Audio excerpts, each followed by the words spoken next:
नमस्कार, मैं हूं दीपाली राणा। आप देख रहे हैं योर मनी। पर्सनल फाइनेंस से जुड़ा हमारा एक खास शो हम लेकर आते हैं ताकि आपकी कर सके मदद, आपको बता सके निवेश करना क्यों जरूरी है, आपके निवेश में मदद करने के लिए बेहतर तरीका क्या है वो समझाने के लिए आप आ सकते हैं योर मनी में। अपने क्वेश्चन पूछ सकते हैं। तरीका बेहद ही आसान है। आप social media platforms, WhatsApp number, Twitter, Facebook या फिर ईमेल के थ्रू जुड़ सकते हैं। ईमेल है yourmoney@nw18.com। इसके अलावा 7045220000 ये हमारा व्हाट्सएप नंबर है और साथ ही फेसबुक, ट्विटर पर ये शो आप लाइव भी देख सकते हैं, अपने क्वेश्चंस भी पोस्ट कर सकते हैं। लेकिन #AskAwaz लिखकर आप अपने सवाल लिख भेजिए। CNBC आवाज के हैंडल पर जाइए, फेसबुक, ट्विटर पर। आज हमारे साथ certified financial planner Poonam Rungta मौजूद है। पूनम जी नमस्कार, स्वागत है आपका। और क्वेरीज लेने से पहले हम एजुकेशनल पर्पस से हर रोज किसी ना किसी टॉपिक पे डिस्कशन करते हैं, क्योंकि इन्वेस्टमेंट्स का एक इंपॉर्टेंट पार्ट है अवेयरनेस और एक प्रॉपर एजुकेशन कि किस टूल में आप इन्वेस्ट कर रहे हैं, क्यों कर रहे हैं या फिर उसके मायने क्या हैं। और इसी कड़ी में आज हम बात करेंगे आर्बिट्राज फंड की कि आर्बिट्राज फंड होते क्या हैं, क्या इन फंड्स को अपने पोर्टफोलियो में ऐड करना चाहिए, अगर हाँ तो इनके क्या खास फीचर्स हैं। तो बताइए पूनम जी हमारे व्यूअर्स को आर्बिट्रेज फंड्स के बारे में। दीपाली, आर्बिट्राज फंड एक इस तरह के मैजिक फंड्स कैटेगरी है जो इन्वेस्टर को इक्विटी का तो फायदा देती है, मगर एकदम सेफ है। डेट कैटेगरी में भी आप इसको इंक्लूड कर सकते हैं। Actually they fall into the category of hybrid funds.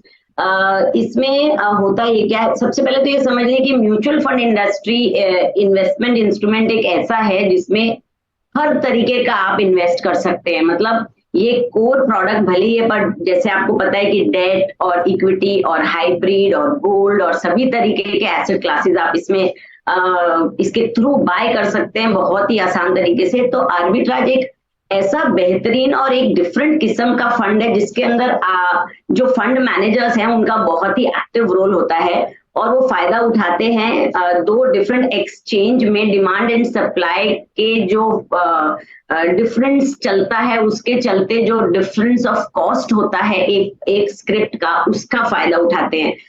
वो एक ही समय में एक फंड से एक ही एक्सचेंज पे खरीद के उसी समय दूसरे एक्सचेंज पे वो जो डिफरेंस ऑफ जो स्प्रेड है उसका फायदा उठाने के लिए तुरंत बेचते हैं। तो ले बेच एकदम साइमल्टेनियसली चलती है। साथ ही कैश और फ्यूचर्स के मार्केट में भी इसका फायदा उठाया जा सकता है। तो एक तरीके से तो ये 100% सेफ है। यहाँ मार्केट की रिस्क नहीं उठाई जाती है, ऑन इमीडिएट बेसिस ये ले और बेच देते हैं। और क्योंकि ये इक्विटी ले बेच करते हैं इसलिए इसमें आपको इक्विटी का टैक्सेशन लागू होता है। यानी एक बहुत ही अलग किस्म का कैटेगरी है जिसे नॉर्मली मुझे लगता है डेट एसेट एलोकेशन जिसको करना है उसमें भी इंक्लूड कर सकते हैं, क्योंकि इसमें रिस्क बहुत कम है और साथ ही जो इसका मुनाफा है वो 7 to 8% के आसपास आप आराम से बना सकते हैं। काइंड ऑफ रिस्क फ्री, काफी लो इसके अंदर रिस्क रहता है। तो आप इक्विटी मार्केट में रहना तो चाहते हैं और इक्विटी का आप पार्टिसिपेशन चाहते हैं, मगर इक्विटी में आप रिस्क नहीं उठाना चाहते, तो उसमें इस तरीके से आप अगर इन्वेस्ट करें तो उसका फायदा उठा सकते हैं। तो ये एक अलग कैटेगरी का फंड है जो मुझे लगता है कि आप अगर रिटायरमेंट में हो या 2-3 साल के लिए अपना पैसा अच्छा खासा रिटर्न बनाना चाहते हैं, उसके लिए आप इसमें निवेश कर सकते हैं।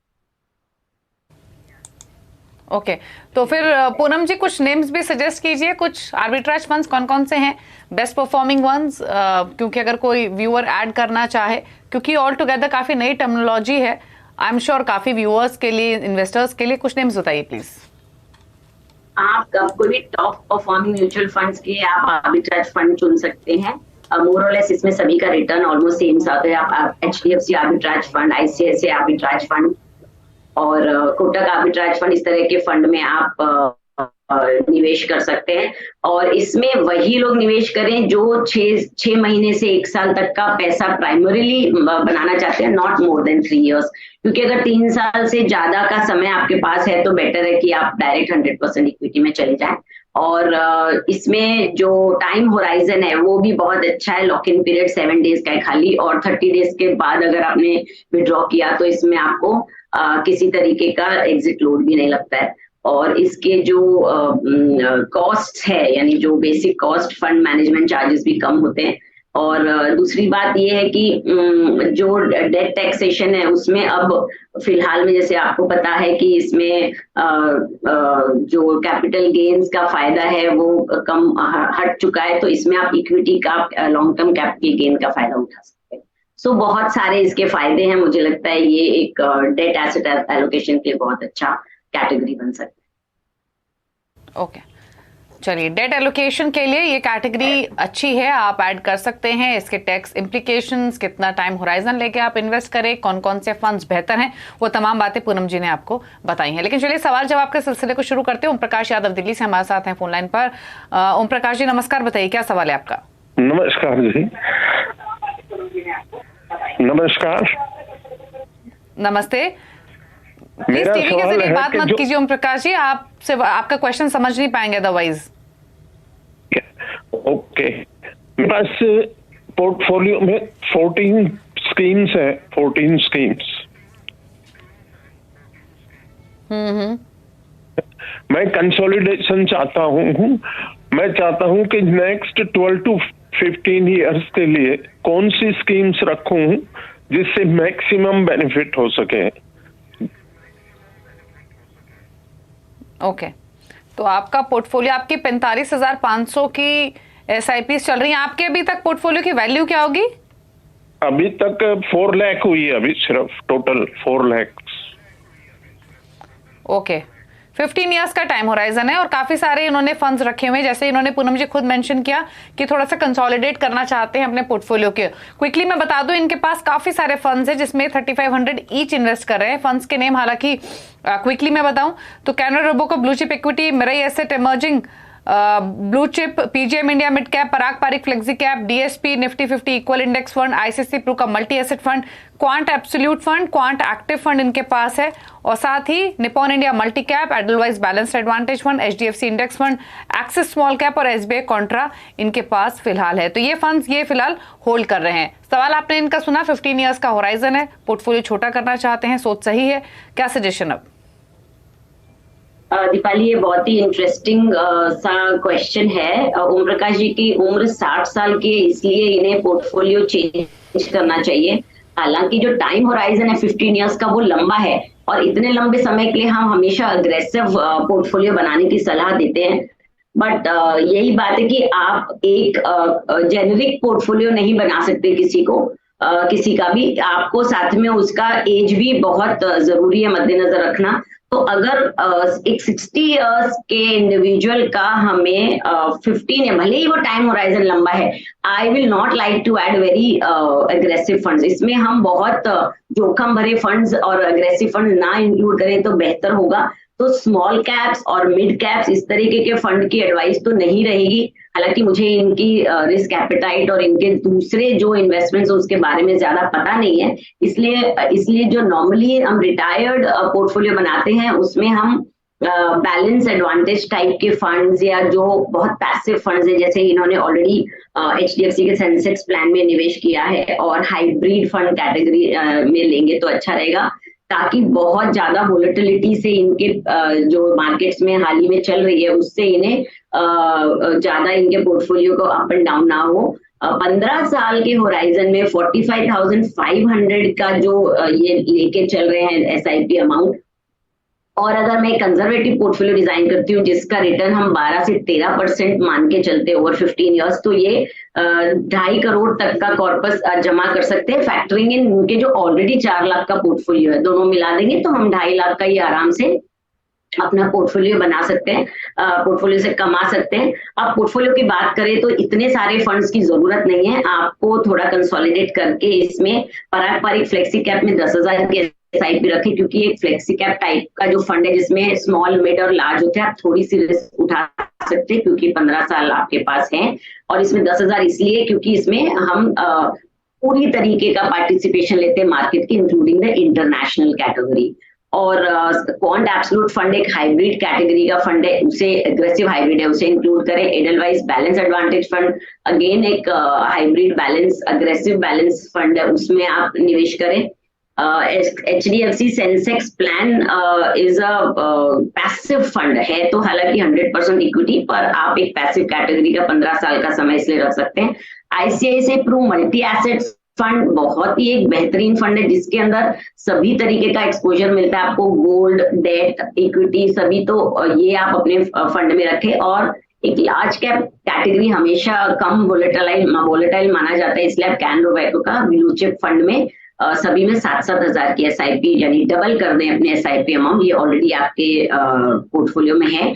और इसे मॉनिटर करते हुए आगे बढ़े, आई एम श्योर आप बहुत अच्छा इसमें से पैसा बना पाए।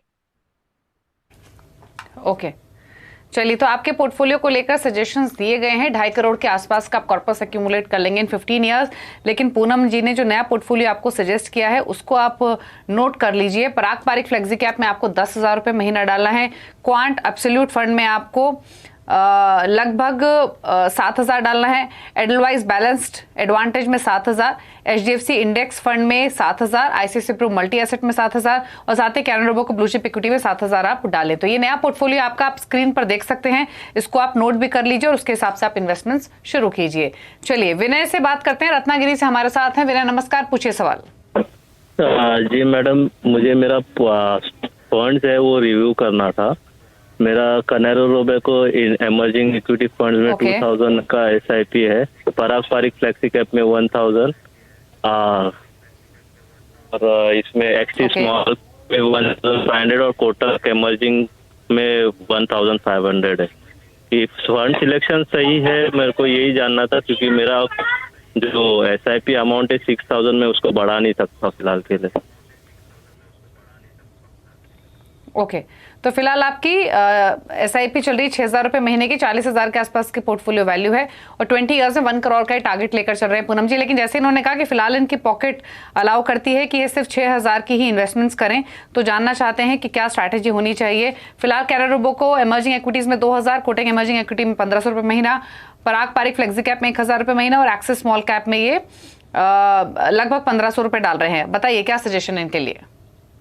दीपाली, अगर मार्केट्स ने 14 से 15% का रिटर्न अगले 20 साल में दिया तो ये आराम से 1 करोड़ की वेल्थ एक्यूमुलेट कर पाएंगे अपने इस 6,000 के निवेश से। This is the power of compounding and averaging through SIP. आप छोटी रकम से भी करोड़ों रुपए कमा सकते हैं, बस आपका टाइम होराइजन लंबा होना चाहिए। जहां तक पोर्टफोलियो की बात है, मुझे बहुत अच्छा लग रहा है इनका पोर्टफोलियो, वेल डाइवर्सिफाइड है। Blue chip, large cap, small cap, sorry flexi cap, सभी तरीके के फंड मौजूद है। बस इतना मैं चाहूंगी कि ये इक्वल अमाउंट कर दें अपनी एसआईपी के लिए। जो इन्होंने ब्लू चिप में 2,000 रखे और पराग पारिक फ्लेक्सी कैप में 1,000 है, उसे चेंज करके सभी में 1,500 कर दे तो बेहतर रहेगा। और अभी आप 34 के हैं, टाइम बहुत लंबा है, तो आपने हो सकता है इन्फ्लेशन को ध्यान में ना रखा हो, तो एक अगर इन्फ्लेशन के हिसाब से अगर आपकी जो नीड है 1 करोड़ की अगर वो बढ़ती है तो आप थोड़े टाइम बाद अपना धीरे धीरे अपना एसआईपी का अमाउंट बढ़ाएंगे तो आप वो भी आराम से हैंडल कर पाएंगे। तो सब कुछ टाइम टू टाइम रिव्यू करते रहें और लॉन्ग टर्म होराइजन है, इसलिए आपको इसमें बहुत ध्यान दे के आगे बढ़ना चाहिए डिसिप्लिन तरीके से। ओके तो पोर्टफोलियो आपका डाइवर्सिफाइड है, आप इन्वेस्टेड रहिए और अपने इस पोर्टफोलियो को रखिए, लेकिन टाइम टू टाइम आप रिव्यू करते रहे। जैसी आपकी आमदनी बढ़े आप अपनी इन्वेस्टमेंट्स भी इंक्रीज करें, ये आपके लिए सजेशन है। लेकिन चलिए अगले कॉलर से बात करेंगे। अशोक सिंह है हमारे साथ फोन लाइन पर। सिंह साहब नमस्कार, पूछिए क्या सवाल है आपका।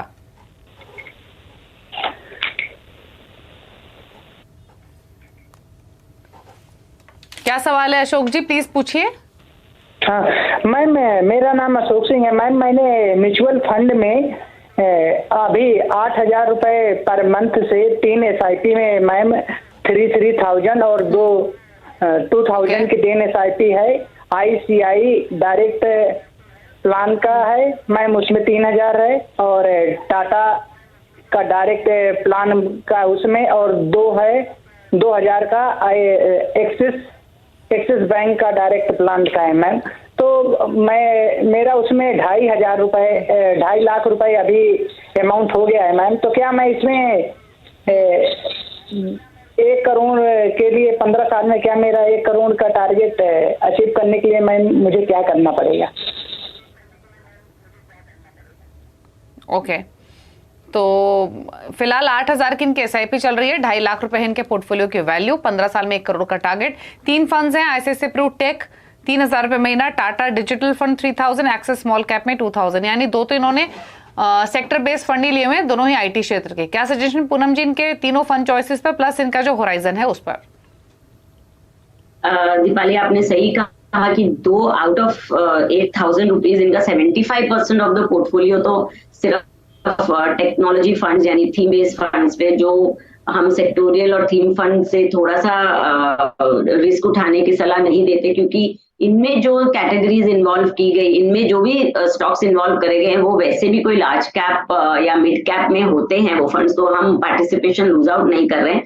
ये पर्टिकुलर जो सेक्टर है या कोई भी पर्टिकुलर सेक्टर में अपना 75% निवेश करना थोड़ा सा रिस्की हो सकता है लॉन्ग टर्म में, तो इसे आपको थोड़ा सा चेंज करना चाहिए। आपको एक रीडिजाइन करके पोर्टफोलियो बनाना चाहिए और सब में इक्वल अमाउंट निवेश करें। 8,000 रुपए के SIP के लिए आप 4 फंड्स 2,000 प्रति माह से शुरू कर सकते हैं। एक्सिस स्मॉल कैप में आप बने रहे, स्मॉल कैप कैटेगरी के अंदर, और पारंपरिक फ्लेक्सी कैप इंक्लूड करें 2,000 के लिए, और मिड कैप कैटेगरी में कोटक इमर्जिंग फंड और ICICI blue chip technology fund की बजाय आप ICICI ब्लू चिप फंड में आप निवेश करें। तो 4 अलग अलग कैटेगरीज लेने से आपको प्रॉपर डाइवर्सिफिकेशन मिलेगा।